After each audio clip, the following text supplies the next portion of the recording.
বন্ধুরা, আজকে আমার রেসিপি মুম্বাই স্ট্রিট ফুড বড়া পাও। দেখুন, প্রথমে আলু সেদ্ধ করে নিয়েছি, তারপর সর্ষে কারি পাতা ফোড়ন দিয়ে আলু দিয়ে নুন হলুদ কাশ্মীরি মির্চ ধনে গুঁড়ো জিরে গুঁড়ো লেবুর রস আদা সব ধনে পাতা একসঙ্গে করে একটা মিশ্রণ তৈরি করলাম মন্ডের মতো।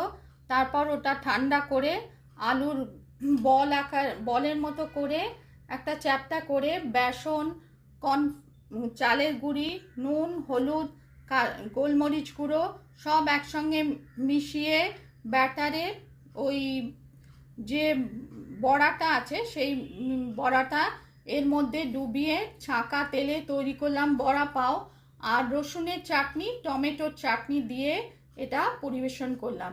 রেসিপি পছন্দ হলে লাইক করবেন, চ্যানেলটিকে সাবস্ক্রাইব করার অনুরোধ রইল। মুম্বাই স্ট্রিট ফুড বড়া পাও।